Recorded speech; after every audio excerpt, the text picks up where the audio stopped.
ज्योतिष पीठाधीश्वर महाराज की, द्वारका शारदा पीठाधीश्वर महाराज की, जगदम्बा महारानी की, बद्री विशाल भगवान की, द्वारकाधीश भगवान की, चंद्रमौलीश्वर भगवान की।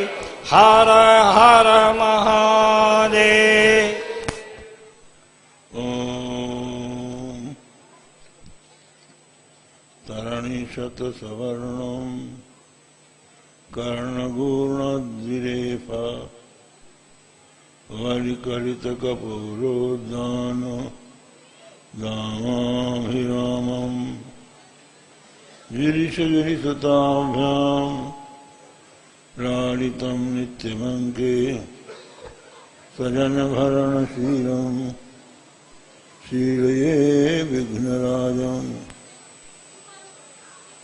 योऽन्तः प्रविश्य मम वाचमिमां प्रसुप्तां सञ्जीवयत्यखिलशक्तिधरस्वधाम्ना अन्याश्चहस्रचरणश्रवणत्वगादीन् प्राणान्नमो भगवते पुरुषाय तुभ्यं। तद्दिव्यमव्ययं धाम सारस्वतमुपास्महे यत्प्रसादात् प्रलीयन्ते मोहान्धतमसच्छटाः। श्रीराम जय राम जय राम।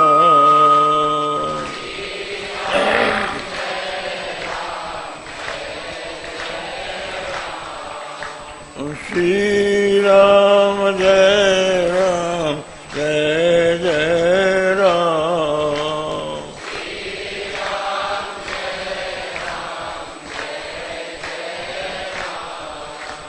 श्रीराम जय राम जय जय राम।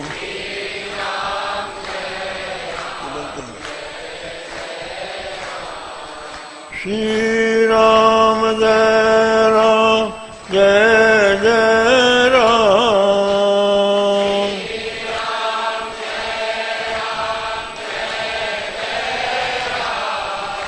श्रीराम जय राम जय जय राम।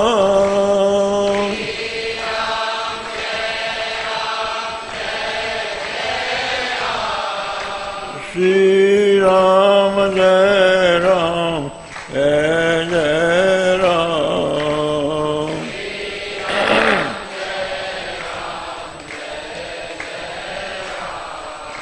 श्रीराम जय राम जय जय राम।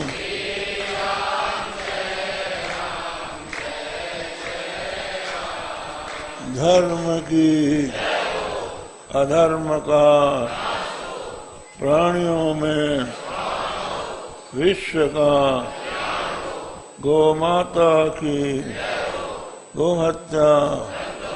हर हर महादेव। समुपस्थित सज्जनों, देवियों, हमारा मनुष्य जीवन एक प्रकार की यात्रा है। जैसे हम अपने घर से निकलते हैं तो कहीं जाने को निकलते हैं। निकलने के पहले हमारा उद्देश्य बन जाता है कि हमें कहाँ जाना है। पागल को छोड़कर जो भी बुद्धिमान मनुष्य है वो पहले अपना लक्ष्य निर्धारित कर लेता है, तब घर छोड़ता है। तो एक देश को छोड़कर दूसरे देश में जाना यात्रा कहलाता है। इसी प्रकार जीवन में किसी सन संवत्सर में प्राणी जन्म लेता है और कहीं जाकर किसी सन संवत्सर में उसके जीवन का अंत हो जाता है, तो वो भी उसकी एक यात्रा है। जैसे देश से देशांतर की यात्रा का कोई उद्देश्य होना चाहिए, वैसे ही जीवन का भी कोई उद्देश्य होना चाहिए। तो वो क्या है? उसी को दार्शनिक ग्रंथों में पुरुषार्थ कहा गया है। पुरुषार्थ, पुरुष जिसको चाहता है, पुरुष का जो प्रयोजन है, उसका नाम पुरुषार्थ। तो पुरुष का क्या प्रयोजन है? सबसे पहला प्रयोजन तो ये है कि प्रत्येक व्यक्ति जीवित रहना चाहता है, मरना कोई नहीं चाहता। सब चाहते हैं कि हम जीवित रहें, कभी मरे नहीं। यहाँ तक कि जो गंदी नाली में लौटते हैं वो सुअर भी नहीं मरना चाहते। घर घर मार खाने वाले कुत्ते भी नहीं मरना चाहते। मनुष्य की तो बात ही क्या है। प्रत्येक अवस्था में प्राणी अपने को बचाना चाहता है, मरने से बचता है। हम दृष्टांत दिया करते हैं, एक बुढ़िया थी,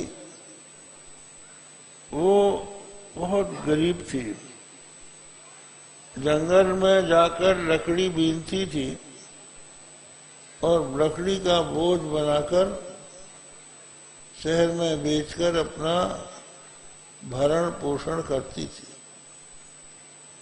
एक दिन वो जंगल गई, जंगल में उसने लकड़ियां इकट्ठी की, बोझ बनाया और उठाने लगी। उठाते समय बोझ न संभला, गिर पड़ी। गिर पड़ी तो बड़ी चोट लगी, कराह उठी, मुंह से निकला क्या बताएं, मौत भी नहीं आती। जो उसने कहा मौत भी नहीं आती तो मौत ही आ गई। और विकराल रूप से खड़ी होकर पूछा, क्यों बुलाया? तो बुढ़िया कहती है, ये बोझ सिर पर रख दे।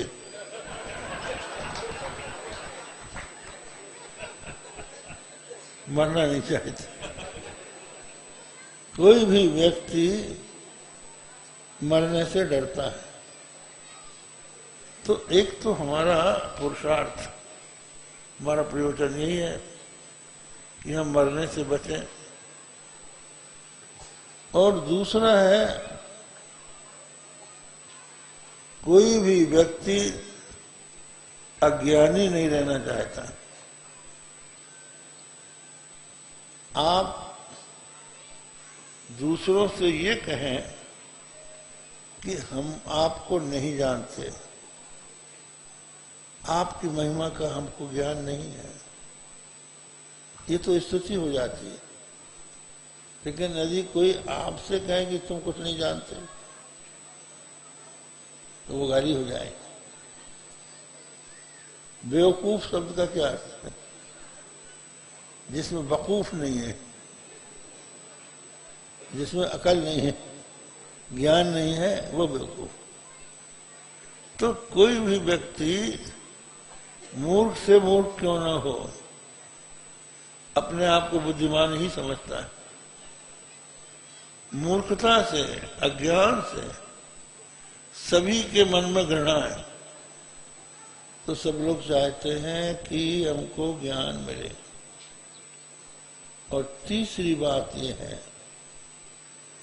कि सब लोग चाहते हैं कि हमको सुख मिले, समस्त दुखों की आत्यंतिक निवृत्ति और परमानंद की प्राप्ति, ये मनुष्य के जीवन का लक्ष्य है। किसी प्रकार का दुख हमको न हो, दुख का अभाव, ये पुरुषार्थ नहीं है। क्योंकि दुख का अभाव तो पत्थर को भी है। पत्थर में आप चोट करें उसको कहाँ दुख होता है, कहाँ रोता है। तो हम वैसा नहीं बनना चाहते। हम तो चाहते हैं कि दुख न हो और सुख मिले, और सुख भी वैसा जो थोड़ा ना हो। ऐसा सुख न हो जो दुख से मिला हो या जिसका अंत हो जाता हो। किसी कवि ने कहा है, वह सुख सुख ही नहीं जिसमें दुख है, डरना है, रोना है, मिलावट से जो है खाली, उसी का नाम सोना है। जिसमें दुख मिला हुआ हो, डर मिला हो, जिसमें रोना हो, वो सुख सुख नहीं है। जो दुख से सदा अनिश्चित है, जो अनंत है, अखंड है, ऐसा सुख प्रत्येक प्राणी चाहता है। तो ये इच्छा ये हो गई।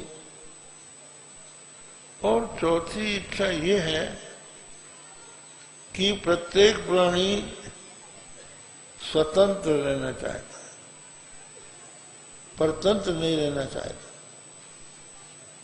आप अपने कमरे में भीतर से दरवाजा बंद करके दिन भर बैठे रहें, आपको कोई घबराहट नहीं होगी। लेकिन अगर कोई बाहर से बंद कर दे तो 5 मिनट बेचैनी, 5 मिनट में बेचैनी हो जाएगी, क्योंकि आपको लगेगा कि अब हम परतंत्र हो गए। तो परतंत्रता से सब डरते हैं, सब चाहते हैं हम स्वतंत्र रहें। इसलिए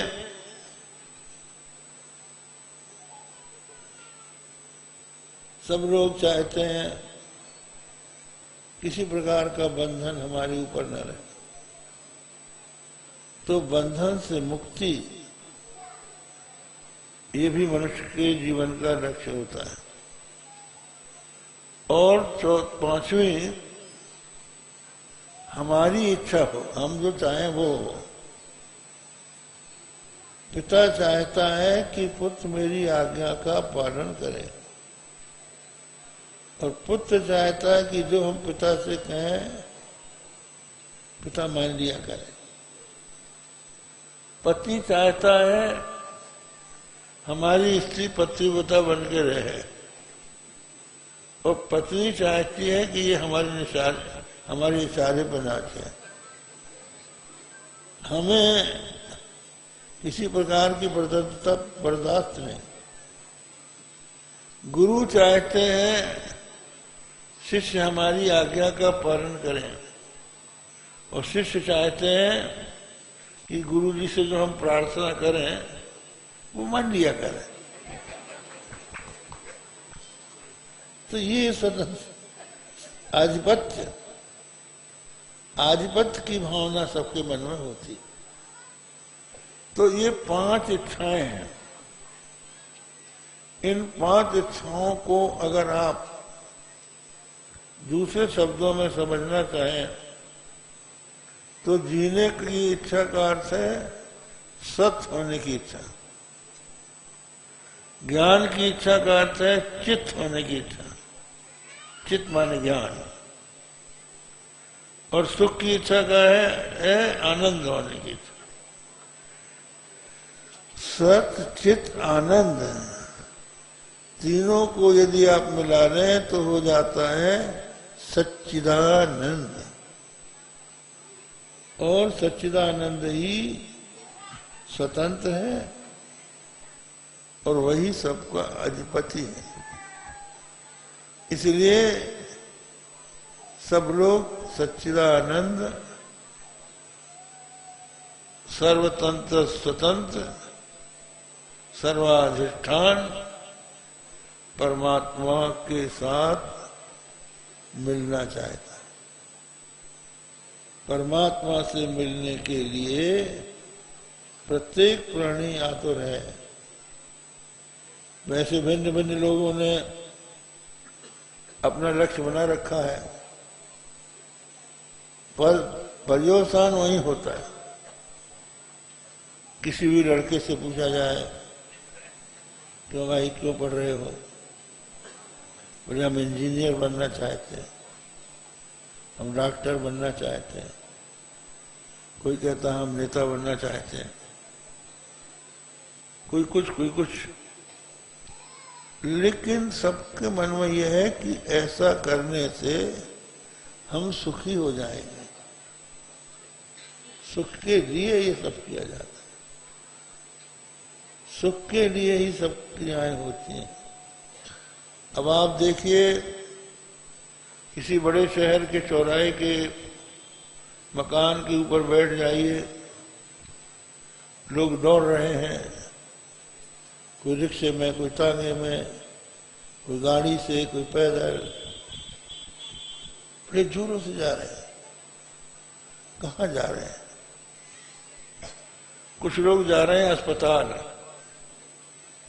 कि हमको रोग हो गया है, कहीं मर ना जाए, तो मरने से बचने के लिए अस्पताल जा रहे हैं।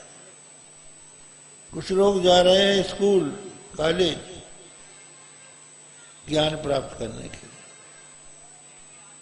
और कुछ लोग मनोरंजन के लिए सिनेमा जा रहे हैं, अपने मित्र के पास जा रहे हैं, जिससे अपना प्यार है उसके पास जा रहे हैं। और कुछ लोग बंधन में पड़े हुए हैं, सजा होने की संभावना है, तो आजादी के लिए जा रहे हैं। और कुछ लोग चुनाव लड़ रहे हैं। क्यों लड़ रहे हैं? कि हम अधिपति हो जाएं, हमारी चले। तो कुल मिलाकर देखा जाए तो ये सब के सब सच्चिदानंद परमात्मा की दौड़ में लगे हुए हैं, न जानने के कारण शुद्ध विषयों में पड़े। तो ये जीवन का चरम लक्ष्य है कि हम नर से नारायण बने, परमात्मा को प्राप्त करें। तो ये बात तब समझ में आती है जब मनुष्य का हृदय परिष्कृत होता है, जब स्वच्छ होता है, जब वो सत्संग में जाता है, बैठकर विचार करता है, तो उसके मन में इस बात का उदय होता है कि हमारे जीवन का लक्ष्य क्या है। अन्यथा कुछ सोचते ही नहीं, दूसरों की नकल करते हैं। एक बार बहुत पहले की बात है, हमसे एक व्यक्ति ने पूछा कि आप साधु क्यों हो गए? हमने कहा हमसे तो पूछ रहे हो, तुम बताओ तुम गृहस्थ क्यों हो गए? उसने कहा हमने तो सोचा नहीं, दूसरों को गृहस्थ होते देखा तो हम भी हो गए। हमने कहा तुमने सोचा नहीं और हमने सोच लिया, अंतर ही है। तो ये जो विचार है ये तब होता है जब मनुष्य अच्छे लोगों के बीच में बैठता है, शास्त्रों की बात सुनता है, और जिसके भीतर दैवी संपत्ति के लक्षण होते हैं। मनुष्य की जो प्रकृति है वो उसको प्रेरित करती है कि वो किधर जाए। ये एक जन्म की बात नहीं होती, कई जन्म की बात होती। तो जो जिन संस्कारों को लेकर संसार में जन्मा है वो उसी प्रकार के कर्म करता है, उसी प्रकार का उसका स्वभाव बन जाता है। इसी का नाम दैवी संपत्ति और आसुरी संपत्ति। तो आसुरी संपत्ति के लोग क्या करते हैं? दंभो दर्पोभिमानश्च क्रोध पारुष्यमेव च अज्ञानम चाभिजातस्य पार्थ संपदमासुरीम। भगवद गीता में भगवान ने कहा दंभ, दर्प, अभिमान, क्रोध, कठोर शब्द, ये आसुरी संपत्ति और अज्ञान ये भी आसुरी संपत्ति। आसुरी संपत्ति का व्यक्ति सोचता है इदमद्य मया लब्धम इमं प्राप्त मनोरथम, ये मैंने प्राप्त कर लिया, ये मेरे मन की बात अब आगे हो जाने वाली है, मैं अच्छे अच्छे काम करके जो हमारी इच्छा है उसको पूरी करूंगा। और मैंने अपने शत्रुओं पर विजय प्राप्त कर ली और जो मेरे शत्रु अभी बहुत बचे हैं उनको भी मैं समाप्त कर दूंगा। मैं सबका स्वामी हूं, मेरी शक्ति बड़ी है, मेरे मित्र बहुत से हैं, कौन मेरे बराबर है, मैं बलवान हूं, सुखी हूं। इस प्रकार सोचने वाला आसुरी संपत्ति का कहलाता है। रावण क्यों राक्षस माना गया? क्योंकि उसमें आसुरी संपत्ति। जब जानकी जी रावण को समझाती थी, नहीं मंदोदरी, मंदोदरी जब रावण को समझाती थी उसकी पत्नी कि राम से बैर मत करो, राम की जानकी लौटा दो, तो वो क्या कहता था? क्या रामचंद्र से मेरी साहेबी कम है, नहीं दूंगा जानकी जब तक तन में दम है। क्या राम से ज्यादा मेरी राम से कम मेरी ताकत? मैं किसी अवस्था में राम को जानकी नहीं दूंगा। वो अपने को बलवान समझता है। दुर्योधन आसुरी संपत्ति का है। भगवान श्री कृष्ण उसको समझाने जाते हैं। दुर्योधन, पांडवों का जो स्वत्व तुमने ले रखा है, जो शर्त थी कि 13 वर्ष तक 13 वर्ष तक वनवास करेंगे, तो उन्होंने उस शर्त को पूरा कर दिया है। अब उनका राज्य लौटा दो। तो दुर्योधन कहता है क्या करेंगे मेरा पांडव? मेरे पास भीष्म है, द्रोण है, कृप है, अश्वत्थामा है, मेरा भाई दुशासन है और मुझ में भी बल है। सूच्यग्रेण कृशाग्रेण विद्यते या च मेदिनी तदर्थम नैव दास्यामि बिना युद्धेन केशव। केशव, सुई के अग्रभाग से जितनी धरती भिजती है उसकी आधी भी बिना युद्ध के मैं नहीं दूंगा। तो दुर्योधन को इस बात का अभिमान है कि मेरे बराबर कोई बलवान नहीं। भगवान श्री कृष्ण कहते हैं अर्जुन, दुर्योधन बल का गर्व मत करो। जो मनुष्य अधर्म का आचरण करता है, अधर्म से बढ़कर कोई पतन कराने वाला नहीं है। हाँ महाराज, क्या कर सकते हो? पांडव क्या कर सकते हैं? पांडवों के पास क्या है मेरी बराबरी का बल? लड़के ले रहे हो। तो भगवान श्री कृष्ण बोलते हैं कि देखो दुर्योधन, एकाकी पादचारेण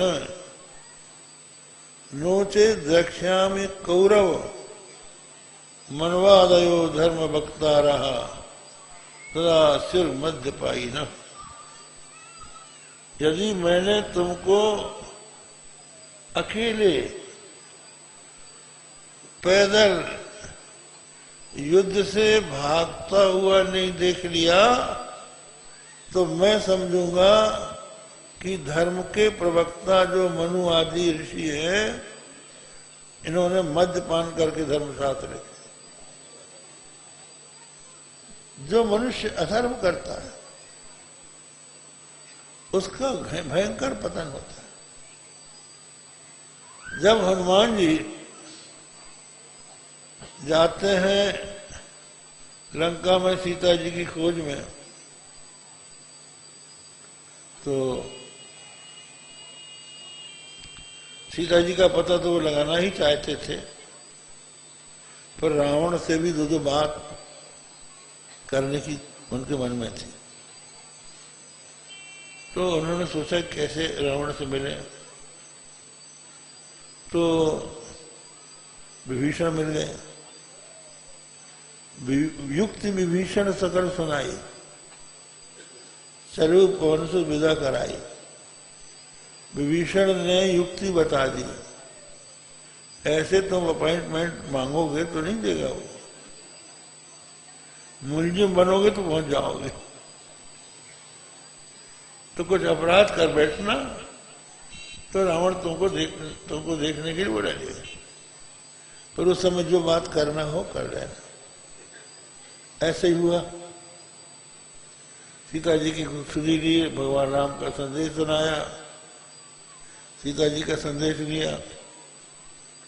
सब काम जब पूरा हो गया तो हनुमान जी ने पूछा, माँ हमको भूख लगी है, आपकी आज्ञा हो तो ये फल लगे हैं अशोक वाटिका में, बड़े सुंदर सुंदर फल लगे हैं, खा लें। क्या बेटा खा तो लो, लेकिन राक्षस रखवाने हैं, वो खाने नहीं देंगे। तो हनुमान जी बोले, तिनकर डर माता मोहि नाही, जो तुम सुख मानो मन माही। अगर आप सुखी हैं तो हमको उनका कोई डर नहीं। कहा जाओ, भगवान के चरण हृदय में रख के मधुर फल खाओ। तो हनुमान जी ने फल खाते खाते बहुत से पेड़ों को तोड़ दिया, डाली गिरा दी। बंदरों का स्वभाव ही होता है, ऐसे ऐसे काम करते हैं बंदर जिसका कोई ठिकाना नहीं। पर हनुमान जी ने अपने स्वभाव का परिचय दे दिया। तो राक्षस आए, उन्होंने रोका, पकड़ने की कोशिश की, मारने की कोशिश की। तो हनुमान जी ने कछु मारे सी कछु मर्दे सी, कछुक मिलाए सी धूड़ी। कुछ को मारा, कुछ को मसल दिया, और उसको मसल के दूर में मिला दिया। कुछ बचे तो बच्चे जो थे वो पहुंच गए वहां रावण के पास। कहने लगे महाराज, नाथ एक आवा कभी भारी, सो अशोक वाटिका हो जा रही। एक बानर आया है, वो बहुत भारी बानर है, उसने अशोक वाटिका को उजाड़ दिया। रामायणी लोग हैं यहाँ बैठे हैं, ये लोग कभी कभी बड़ा अच्छा अर्थ करते हैं। राक्षसों ने जाके रावण से कहा, नाथ एक। नाथ ये कहीं होता है? तो रावण ने कहा, यह एक नाथ हम नहीं है। बोले नहीं, एक आवा, एक और आगे आए। क्या वो कौन है? बोले कपि। कहा नालायक, कपि को नाथ कहता है? कहा भारी, छोटा नहीं है वो, भारी है। अरे हमारे डर से भाग जाएगा। तो वो बोले, सो अशोक, वो अशोक है, उसको डर नहीं है। कहा भाग गया होगा। कहा नहीं, वाटिका टिका बाग वो भी है। काय के लिए? का वो जारी रंगा जलाएगा वो। नाथ एक आवा कपि भारी, सो अशोक वाटिका पुजारी। तो ये तो खैर विनोद का अर्थ है। वस्तुतः तो इतना ही अर्थ है उसका कि उन्होंने जाके सूचना दी। तो अक्षय कुमार को भेज दिया। अक्षय कुमार को हनुमान जी ने मार डाला। फिर इंद्रजीत मेघनाथ को भेजा। मेघनाथ के साथ बड़ा युद्ध हुआ। उस युद्ध में रावण ने कहा था कि हम उसको देखना चाहते हैं, पकड़ के लाना। तो मेघनाथ ने जब देखा कि किसी अवस्था में ये नहीं जीत रहा है, नहीं हार रहा है, तो ब्रह्मास्त्र छोड़ दिया। ब्रह्म अस्त्र तेई सांधे कपिबन कीन विचार, जो न ब्रह्म सरमानु महिमा मिटे अपार। तो उन्होंने ब्रह्मास्त्र से अपने आप को मूर्छित कर लिया। तो नागपाश से बांधकर मेघनाथ हनुमान जी को पकड़कर रावण की सभा में ले गया। वहां क्या हालत थी? बैठे सुर और असुर विनीता, भ्रुकुटी विलोकई सकल सबीता। बड़े बड़े देवता बैठे थे, असुर बैठे थे, रावण की भ्रुकुटी देख रहे थे। कहीं नाराज न हो जाए, हमारी तरफ क्रोध से न दे दे, बंटा हार कर देगा ये। इतने भयभीत थे। वहां किसी कवि ने वर्णन किया है, ब्रह्मा जी वहां पर वेद पढ़ने के लिए आते थे, रावण को प्रसन्न करने के लिए। और नारद और सुमरू वहां गान सुनाते थे। नारद स्तुति करते थे, सुमरू गान सुनाता था। तो सीता जी के स्वरूप को देख के कामातुर हृदय रावण अनमना था।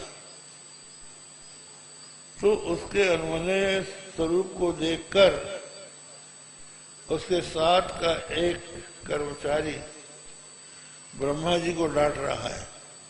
ब्रह्मण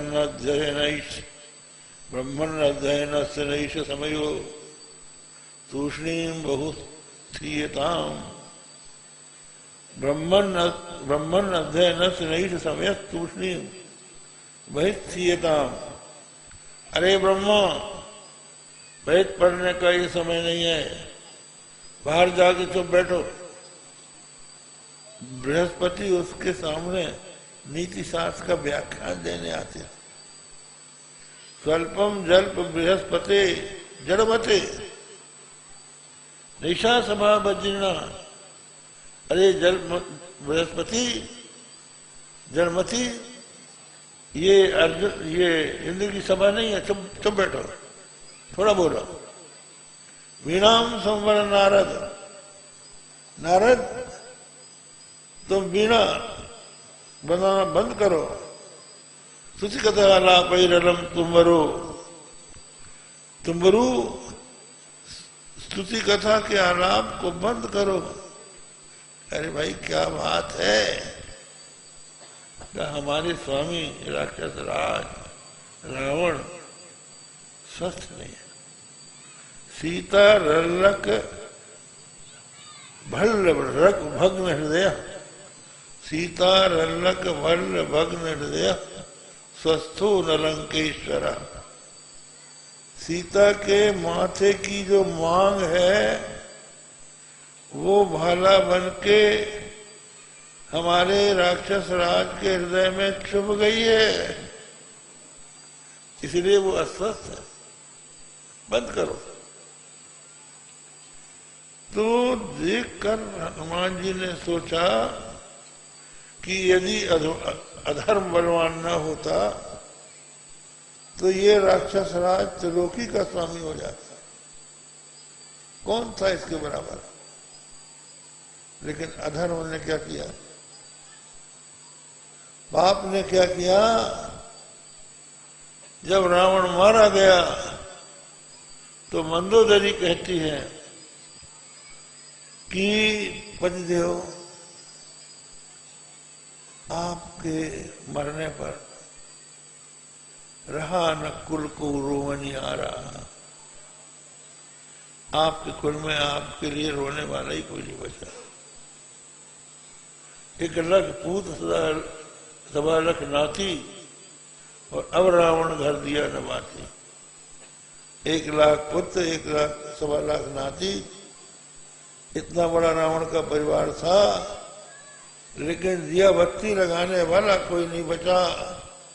अधर्म इतना बलवान होता है। वो रावण जिसके सिर कटकर भगवान शंकर के ऊपर चढ़ते थे, पाप का परिणाम ये हुआ कि राम के बाण से कटकर जब रावण के सिर रणभूमि में गिरे तो चील, कौआ और गीध उसके ऊपर पैर रखकर उसको नोचने लगे। ये होता है अधर्म का परिणाम। अधर्मेण युते तावत् ततो भद्राणि पश्यति ततस्स भद्रान् जयति समूलञ्च अभिनश्यति। अधर्म से मनुष्य एक बार बढ़ता है और उसको सफलता भी मिल जाती है, शत्रुओं पर विजय प्राप्त कर लेता है, पर अंत में जड़ मूल से जाता है। इसलिए आसुरी संपत्ति जो है ये विनाश का हेतु है। दूसरी संपत्ति है जिसको दैवी संपत्ति कहते हैं। अभयम सत्व संशुद्धिर ज्ञान योग व्यवस्थिति दानम दमस्त यज्ञ स्वाध्याय तप आर्जवम। अभय अंतःकरण की निर्मलता, ज्ञान योग में मनुष्य की बुद्धि लग जाना, दान करना, इंद्रियों और मन का निग्रह करना, यज्ञ करना, अहिंसा, किसी प्राणी को मन वचन कर्म से न सताना, सत्य बोलना, क्रोध न करना, दया करना, लोभ न करना, कोमल रहना, मन वचन कर्म से एक रहना, ये जो लक्षण है ये दैवी संपत्ति के लक्षण है। जिसमें दैवी संपत्ति के लक्षण होते हैं वही इस बात को सोचता है कि मेरे जीवन का लक्ष्य क्या है। वो संसार में नहीं फंसता, वो वास्तविक लक्ष्य की ओर, भगवान की ओर अभिमुख होता है। इसलिए भगवान श्री कृष्ण ने गीता में कहा, महात्मा त्वाम पार्थ दैवीं प्रकृतिमाश्रिता भजन्ते नन्य मनसो ज्ञात्वा भूतादिमव्ययम्। हे अर्जुन, जो महात्मा है, जिनमें दैवी संपत्ति है, वे मुझे समस्त जगत का कारण, समस्त भूतों का आदि और अविनाशी समझकर मेरा भजन करते हैं। ज्ञात्वा भूतादिमव्ययम्, तो वो दैवी संपत्ति का आश्रय लेकर मेरा भजन करते हैं। और उन भजन करने वालों का एक सा उद्देश्य नहीं होता, कुछ का तो साक्षात होता है और कुछ का परंपरा होता है। भगवान का भजन 4 प्रकार के लोग करते हैं। राम भगत जगचारी प्रकारा सुखती चारु अनघ उदारा। 4 प्रकार के भक्त होते हैं। चारों पर सुखती माने पुण्यात्मा होते हैं, निष्पाप होते हैं और उदार हृदय के होते हैं, अर्थात महात्मा होते हैं। महात्मा किसको कहते हैं? महान आत्मा अंतःकरणम यस्य, जिसका महान अंतःकरण है उसका नाम महात्मा। और जो आशी संपत्ति के लोग होते हैं वो महात्मा। उसमें ता पूरा कर दो तो महात्मा, जिनमें बहुत ज्यादा तमोगुण है वो महात्मा। वो भगवान का भजन नहीं करेंगे। जो महात्मा है, उदारा, जो उदार है वो भगवान का भजन करते हैं। लेकिन मुश्किल ये है कि भगवान के सामने जो मांगता है, मांगने के लिए जाता है, वो तो याचक होगा। उदार कहाँ है? दाता उदार होता है। जो आर्त है, जिज्ञासु है, अर्थार्थी है, वो तो भगवान से कुछ मांगता है। दुखी दुखों से छूटने के लिए भगवान से प्रार्थना करता है। अर्थी ये चाहता है कि भगवान हमको धन संपत्ति दे दे, लेकिन वो इसलिए उदार है कि वो निर्मल बाबा से नहीं मांगता, वो भगवान से मांगता, प्रभु से मांगता है। हमको तुमसे नहीं चाहिए। किसी भी व्यक्ति से वो नहीं चाहता। वो दुख का निवारण करने के लिए, दुख के निवारण के लिए भगवान की शरण लेता है। आप देखिए कितने संसार में लोग रोगी होते हैं, लेकिन रोग से ग्रस्त होने के बाद वो डॉक्टर को पुकारते हैं, वैद्य को पुकारते हैं। और कुछ लोग कहते हैं माँ, कहते बाप, तो माँ बाप जो मर गए उनको पुकारते हैं, लेकिन भगवान को नहीं पुकारते, उनकी याद नहीं करते। तो जिसके हृदय में पवित्रता होती है वो भगवान की शरण लेता है कि प्रभु आप मुझको बचाइए, और भगवान ऐसे लोगों की रक्षा करते हैं। सूरदास जी ने एक ऐसे भक्त का उल्लेख किया है। एक पक्षी था, वो पक्षी पेड़ की डाल में बैठा था। एक बहेलिया आया, तो बहेलिया ने उस पक्षी को देखकर अपना धनुष संभाला, धनुष की प्रत्यंचा चढ़ाई और बाण लेके उस पक्षी की तरफ किया। अब पक्षी ने देखा कि ये व्याध हमको बाण का निशाना बना रहा है, छूटते ही हम मर जाएंगे, तो हम उड़ जाएंगे तो बच जाएंगे। तो देखा ऊपर बाज मडरा रहा है, वो उड़ते ही वो झपट्टा मार के पकड़ लेगा। तो नीचे यहीं बैठते हैं तो मरते हैं, उड़ते हैं तो मरते हैं। तो ऐसी अवस्था में वो अकारण करुण करुणा वरुणालय सर्वेश्वर सर्वशक्तिमान परमात्मा का स्मरण करता है। अब की राख रेहू भगवान, हे भगवान अब की मुझे बचा लो। हम अनाथ दुम डनिया बैठे पारदी तान्यो बान, हम अनाथ हैं, वृक्ष की डाल में बैठे हैं और बहिरिया ने बाण तान लिया है। तही के भय भाजन चाहत हूं, ऊपर सचो सचान, उसके भय से मैं भागना चाहता हूं, ऊपर बाज मडरा रहा है। अब तो आप ही बचा सकते हो। मेरी मृत्यु से मुझे अब कोई छुटकारा आपके सिवा कोई दे नहीं सकता। जैसे ही वो भगवान की शरण में जाता है, इतने में एक सर्प आकर उस बहिरिये के पैर में काट लेता है।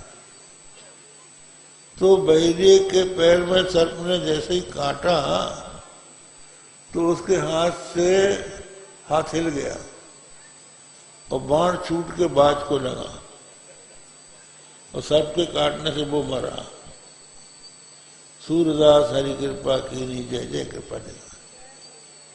तो ये है कठिन से कठिन स्थिति में यदि कोई रक्षा कर सकता है तो वो भगवान ही कर सकते हैं। वो सर्वज्ञ सर्वशक्तिमान है। इसलिए जो बुद्धिमान है वो भगवान की शरण में जाता है। तो ये उसकी उदारता है कि उसने और कहीं किसी का आश्रय न लेकर केवल भगवान का आश्रय लिया। इसलिए भगवान को दीन दयालु कहते हैं, दुखी दयालु नहीं कहते। जो दीन है उसके ऊपर भगवान दया करते हैं, दुखी तो करोड़ों, लेकिन दीन कहाँ है। एक महात्मा थे, उनके सामने एक प्रश्न आया।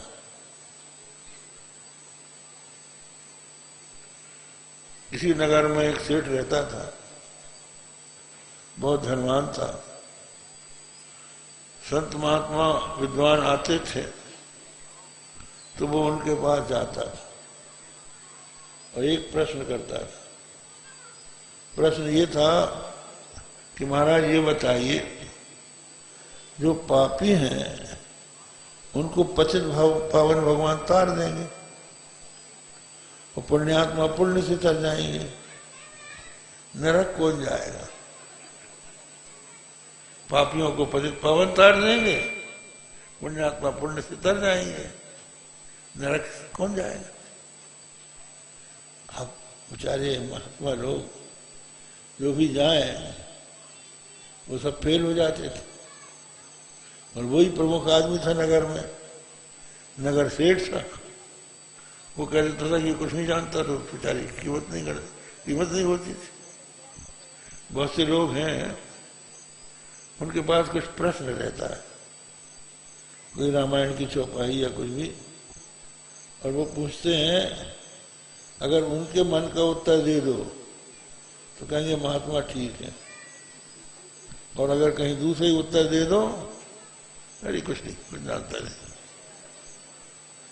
एक कोई राजा था, उस राजा के पास एक धूर्त आदमी आया और उसने उसको एक श्लोक सिखा दिया, शुक्लांबरधरम देवम शशिवर्णम चतुर्भुजम प्रसन्न बदनम ध्यायेत् सर्वविघ्नोपशांतये। ये श्लोक सिखा दिया और कहा देखो इस श्लोक का अर्थ होता है दही बड़ा। तो ये तुम पूछा करो पंडितों से। अब जो भी पंडित आता था उससे वो पूछता था, वो बतलाते थे कि तो विष्णु है, कुछ नहीं जानते। जो हमारे गुरु महाराज बता गए हैं वो कुछ नहीं बताते। तो सबका अनादर होने लगा। एक महात्मा उत्तर युक्तिवादी थे, तो वो उस गांव में गए और एक नाई के यहाँ ठहरे। नाई बहुत चतुर होता है। तो उसने उनका स्वागत किया और पूछा, महाराज आप यहाँ कैसे आए? कहा हम राजा के यहाँ दरबार में जाना चाहते हैं। कहा महाराज उनके प्रश्न का कोई उत्तर ही नहीं दे सकता। बोले राजा को हमारी बात तो सुनाओ, कोई अच्छी बात में आए। तो वो रोज पैर दबाने जाता था। राजा से कहा कि हमारे यहाँ एक महात्मा जी आए, आप उनका दर्शन कर लीजिए। बोले ले आओ दरबार में। लेकिन हम जो प्रश्न करते हैं उसका कोई उत्तर नहीं दे सकता। तो उसने पूछ दिया कि महाराज उसका कौन सा क्या प्रश्न है? शुक्लांबरधरम विष्णु। का इसका हुजूर क्या होता है? का दही बड़ा होता है। तुमको बता देते हैं और तुम किसी को बताना मत। बस महात्मा जी ने पकड़ लिया, दरबार में पहुंचे। राजा ने स्वागत किया, हाथ जोड़ के खड़ा हो गया। शुक्लांबरधरम देवम शशिवर्णम चतुर्भुजम प्रसन्न बदनम ध्यायेत् सर्वविघ्नोपशांतये। महाराज इसका अर्थ कीजिए। कहा राजन इसका अर्थ है दही बड़ा। शुक्लांबरधरम, उसका जो अंबर है वस्त्र शुक्ल होता है, दही शुक्ल होता है। और उसका नाम बरम बड़ा होता है। और धर्म, उसको एक दिन धर दिया जाए तो बासा और स्वादिष्ट होता है। शशिवर्णम, जैसे चंद्रमा गोल गोल होता है वैसे दही बड़ा भी गोल गोल होता है। चतुर्भुजम, चतुर लोग उसका भोजन करते हैं। और अगर स्त्री पुरुष में झगड़ा हो गया हो, पुरुष किसी कारण से नाराज हो गया हो और स्त्री घर में दही बड़ा बना दे तो प्रसन्न बदन ध्यायेत् सर्वविघ्नोपशांत है। जो भी विघ्न है वो सब शांत हो जाता है। ओहो, ये महात्मा मिले, सच्चा अर्थ इनने बताया। महाराज आप यहाँ अब रहिए। उन्होंने कहा हम एक शर्त पर रह सकते हैं, तुम हमसे व्याकरण पढ़ो तब हम रह सकते हैं। बोले पढ़ेंगे। तो वो महात्मा जी के यहाँ आकर वेदांत पढ़ने लगा। पढ़ते पढ़ते उन्होंने पद पदार्थ का बोध कराया और फिर सब श्लोकों का अर्थ बताना शुरू कर दिया, लगाना शुरू करा दिया। और फिर अंत में शुक्लांबरधरम का बताया था, महाराज इसका अर्थ तो दही बड़ा नहीं होता, इसका अर्थ तो भगवान विष्णु होता है कि शुक्ल वस्त्र जिन्होंने धारण किया है, शुक्लांबरधरम देवम शशिवर्णम, और चंद्रमा के समान जिनका मुखार बिंद है और जिनकी 4 भुजाएं हैं, और अगर उनका ध्यान कर लिया जाए तो चित्त और जो प्रसन्न बदन रहते हैं तो अपने समस्त विघ्नों की शांति के लिए भगवान विष्णु का ध्यान किया जाए। ये इसका अर्थ। आपने तो पहले दही बड़ा बताया था, करना बताते तुम्हारी बात सुनते। तो ऐसा ही वो सेठ था जिसका दही बड़ा था, कि पुण्यात्मा तो पुण्य से तर जाएंगे और पापी को पतित पावन तर जाएंगे। तो महात्मा जी ने कहा भाई हमको चातुर्मास करना है, कुछ दिन यहाँ निवास करेंगे, किसी दिन तुम्हारे प्रश्न का भी उत्तर दे दिया जाएगा। तो वो आने लगा। एक दिन वो टोकरी में बहुत से फल लाया और हाथ जोड़ के खड़ा हो गया, पापो हम पाप कर्मा हम पापात्मा पाप संभवा त्राहिमाम पुंडरीकाक्ष सर्व पाप हरो हरि। मैं पापी हूँ, पाप कर्मा हूँ, पापात्मा हूँ, पाप संभव हूँ, सब पापों का हरण करने वाले मेरी रक्षा करिए। ऐसा कह के प्रणाम किया। गुरु जी ने अपने शिष्य से कहा इसके फल सड़क में फेंक दो, हम पापी का फल नहीं लेना चाहते। अब सड़क में फेंक दिया, बड़े कीमती फल लाया था। उसने पूछा कि महाराज क्यों फेंक दिया आपने? तो गुरु जी कहते हैं हम पापी का फल नहीं लेते। बोले गुरु जी जितना पापी हमको समझते हैं हम उतने नहीं है कि हमारा फल भी न लिया जाए। तो शिष्य ने आगे बताया कि ऐसा बोल रहा है। तो गुरु जी बुलाए और बोले कि देखो आज तुम्हारे प्रश्न का उत्तर देते हैं, पतितों को पापियों को पतित पावन तार देंगे, पुण्यात्मा पुण्य से तर जाएंगे और नरक में तुम्हारे जैसे अधकचरा जाएंगे। जो वस्तुतः ऊपर से तो कहते हैं हम पापी हैं, लेकिन पापी मानते नहीं है। तो इसी तरह से बहुत से लोग दुखी है लेकिन दीन नहीं होते।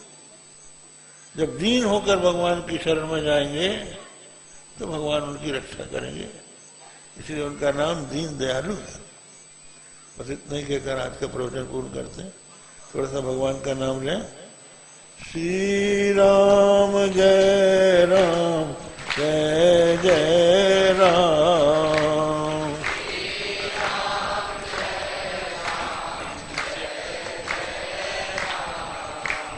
श्री राम जय राम जय जय राम।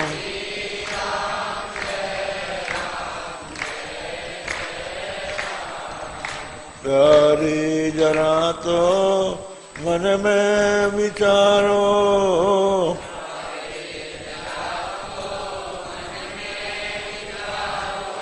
क्या साथ लाए अधूरे चलोगे।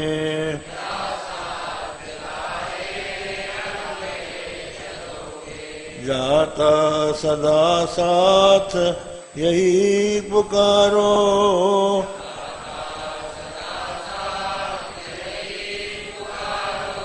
गोविंद दामोदर माधवेति।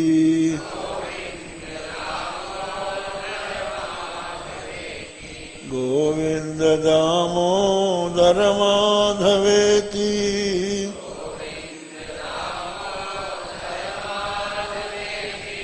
हे कृष्ण हे यादव हे सखेति।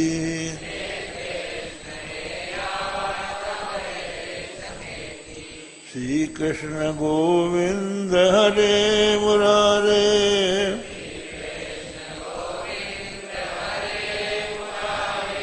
हे नाथ नारायण वासुदेव।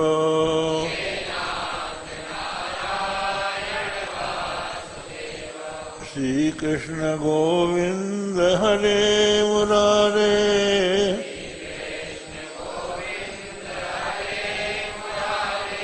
हे नाथ नारायण वासुदेव।